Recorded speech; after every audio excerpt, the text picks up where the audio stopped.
Hello दोस्तों, आज हम लोग घटना चक्र पूर्वालोकन बुक से B B S S C B P S S C C S B C का प्रीवियस ईयर क्वेश्चन देख रहे हैं। हम लोग chapter wise previous year question Ghatna Chakra के बुक से देख रहे हैं। तो देखते हैं पूर्व मध्य काल का ऑब्जेक्टिव क्वेश्चन। नागर, द्रविड़ और बेसर तीन प्रमुख है। नागर, द्रविड़ और बेसर क्या है? भारतीय मंदिरों की वास्तु शैली। भारतीय मंदिरों की क्या है? वास्तु शैली। भारत में मंदिरों के तीन प्रमुख वास्तु शैली है। पहला उत्तर भारत की नागर शैली, दक्षिण भारत की द्रविड़ शैली, बेसर शैली। कुछ विद्वानों के मत अनुसार बेसर शैली भी एक स्वतंत्र शैली है, जिसमें नागर और द्रविड़ दोनों शैलियों की कुछ चुनी हुई विशेषताएं का मिश्रण पाया जाता है। मिहिर भोज शासक थे। कहाँ का? गुर्जर प्रतिहार राजवंश का। गुर्जर क्या है? प्रतिहार राजवंश का। मिहिर भोज 836 से 885 ईस्वी गुर्जर प्रतिहार वंश का शासक था। इसने आदि बराह की उपाधि धारण की थी। इसकी राजधानी कन्नौज थी। इसकी राजधानी कहाँ है? कन्नौज थी।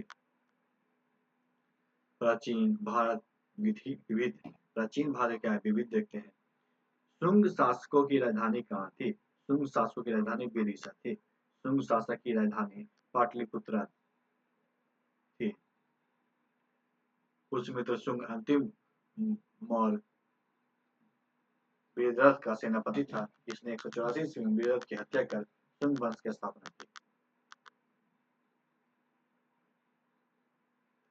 प्राचीन कालीन लार्ड खान नामक मंदिर निम्नलिखित में से किस स्थान पे है? निम्नलिखित में से किस स्थान पे है? तो एहोल। प्राचीन कालीन लॉर्ड खान नामक मंदिर कर्नाटक के एहोल में स्थित है। यह शिव मंदिर को समर्पित मंदिर है। एलोरा की गुफाएं महाराष्ट्र के औरंगाबाद के पास स्थित है। एलोरा की गुफाएं क्या? महाराष्ट्र के औरंगाबाद के पास स्थित है।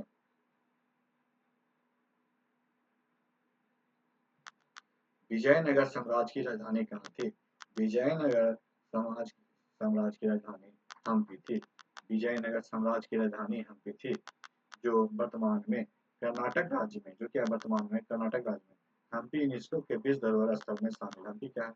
यूनेस्को के विश्व धरोहर स्थल में शामिल है। आर्यों का मूल निवास स्थान क्या है? आर्यों का मूल निवास स्थान क्या है? अमेरिका। आर्यों के मूल निवास के संबंध में मतभेद हैं। कुछ विद्वानों के अनुसार आर्यों का मूल निवास स्थान मध्य एशिया था। जर्मन विद्वान मैक्स मूलर ने 19वीं शताब्दी में मध्य एशिया का मूल सिद्धांत दिया। इस प्रकार विकल्प भी सही होगा।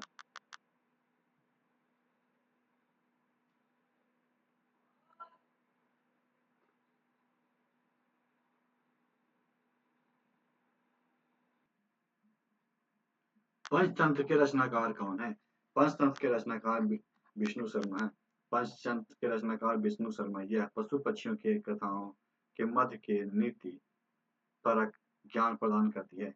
मुगल काल में पंचतंत्र का फारसी अनुवाद अय्यार ए दानिश अब्दुल फजल द्वारा शीर्षक के तहत करवाया गया था। राजतरंगिणी के लेखक। राजतरंगिणी के लेखक कल्हण है।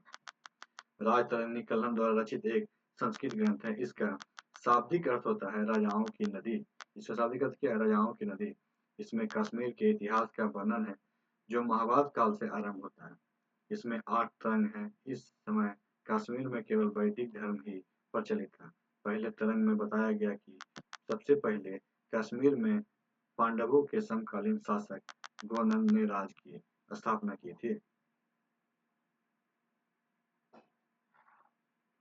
कथा सारित सागर के लेखक कौन थे? कथा सारित सागर के लेखक कौन थे? तो सोमदेव। कथा सारित सागर सोमदेव द्वारा 11वीं सदी में लिखा गया संस्कृत ग्रंथ। गुप्तकालीन लेखक विशाख दत्त की दो प्रसिद्ध रचनाएं बुधा राक्षस एवं देवी चंद्रगुप्तम है। समय के संदर्भ में प्रयुक्त संक्षिप्त एडी का अर्थ क्या है? समय के संदर्भ में प्रयुक्त संक्षिप्त रूप से प्रयुक्त एडी का अर्थ क्या है? एनोडोमनी। ईसा पूर्व ईस्वी को अंग्रेजों ने बिफोर क्राइस्ट कहते हैं तथा ईस्वी को अंग्रेज एडी लिखते हैं। इन्हें एनो डोमिनी नामक दो लैटिन शब्दों मिलाकर, जिसका अर्थ है ईसा के जन्म का वर्ष। निम्न में से कौन से कथन सही है? 326 ईस्वी में सिकंदर ने भारत पे आक्रमण 326 ईस्वी पूर्व सिकंदर ने क्या भारत पे आक्रमण किया। अम्भी तक्षशिला का राजा ने सिकंदर और उसकी सेना का स्वागत किया। सिकंदर की मृत्यु 332 ईस्वी पूर्व हुई। सिकंदर की मृत्यु कब 332 ईस्वी पूर्व हुई थी। इसका आंसर क्या होगा, ए और दो सही है। 326 ईस्वी में सिकंदर ने भारत पे आक्रमण किया। अम्बी जैसे कई भारतीय शासकों ने उनका सहयोग किया। 323 ईस्वी के लगभग सिकंदर की मृत्यु हो गई। सिकंदर महान किस वर्ष भारत पे आक्रमण किया था। सिकंदर महान 326 ईस्वी पूर्व। राजराजेश्वर मंदिर कहाँ स्थित है। राजराजेश्वर मंदिर तंजावुर में। कहाँ, तंजावुर में।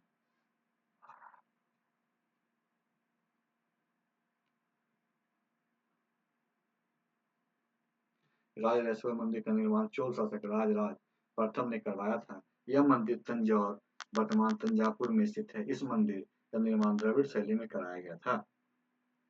इनमें से किसने पहली बार यह व्याख्या की थी कि पृथ्वी के अपनी धुरी पे घूर्णन के कारण प्रतिदिन सूर्योदय एवं सूर्यास्त होता है। आर्यभट्ट ने। किसने, आर्यभट्ट ने। प्रसिद्ध गणितज्ञ खगोलशास्त्री एवं ज्योतिष आर्यभट्ट गुप्तकालीन विभूति थे। उन्होंने आर्यभट्टियम नामक ग्रंथ की रचना की तथा सर्वप्रथम बताया कि पृथ्वी की अपनी धुरी पे घूमने के कारण ही प्रतिदिन सूर्योदय और सूर्यास्त होता है। उन्होंने पृथ्वी एवं चंद्रमा के बीच की सटीक दूरी का पता लगाया तथा चंद्र ग्रहण एवं सूर्य ग्रहण चंद्र ग्रहण का वैज्ञानिक स्पष्टीकरण दिया। भास्कर की लीलावती किस विषय का मानक मूल पाठ है। भास्कर की लीलावती किस विषय का मानक मूल पाठ है, तो गणित। भास्कर द्वितीय भास्कराचार्य द्वारा लिखी गई पुस्तक लीलावती गणित विषय की मानक मूल पाठ है। इनकी पुत्री का नाम भी लीलावती थी। भास्कराचार्य नामक का जन्म बीजापुर एवं मृत्यु उज्जैन में हुई। ये गणितज्ञ के साथ साथ ज्योतिषाचार्य भी थे। इनकी अन्य पुस्तकों में सिद्धांत शिरोमणि प्रमुख है। निम्नलिखित में से कौन सा प्राचीनतम गुरुकुल है। प्राचीनतम गुरुकुल कौन है, तक्षशिला। तक्षशिला क्या है, प्राचीनतम गुरुकुल है। तक्षशिला मौर्य काल में उत्तरापथ की राजधानी और शिक्षा का प्रमुख केंद्र था। निम्नलिखित में से कौन कौन से मंदिर को काला शिव का नाम दिया गया है। सूर्य मंदिर। उड़ीसा के कोंकण में स्थित सूर्य मंदिर अपने अद्भुत स्थापत्य हेतु प्रसिद्ध है। इसे ब्लैक पेंगांडा या काला शिवालय भी कहा जाता है।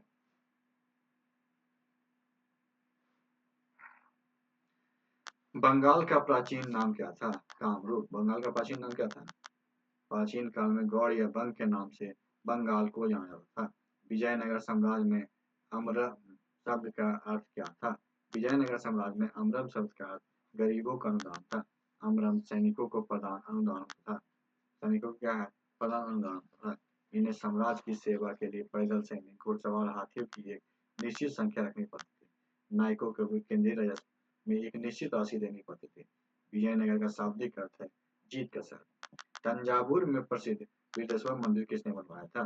तंजावुर में प्रसिद्ध बृहदेश्वर मंदिर किसने बनवाया था, तो राजराज चोल प्रथम ने। तमिलनाडु के तंजावुर के प्रसिद्ध बृहदेश्वर मंदिर का निर्माण चोल शासक राजराज प्रथम ने 985 ईस्वी से 414 ईस्वी द्वारा कराया था।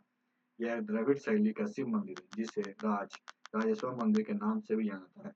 यूनेस्को द्वारा इसे महान चोल मंदिर के समूह के तहत वर्ष 1987 में अपने शीर्ष विश्व धरोहर स्थलों की सूची में शामिल किया गया था। पूर्व मध्यकालीन उत्तर पश्चिम भारत की लिपि कौन सी है।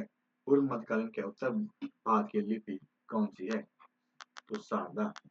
पूर्व मध्यकाल में शारदा उत्तर पश्चिम भारत की लिपि थी। इस लिपि का विकास ब्राह्मणी लिपि से। इस लिपि का विकास किससे, ब्राह्मणी लिपि से हुआ है। बिंबिसार किस राजवंश का शासक था। बिंबिसार हर्यक राजवंश का शासक था।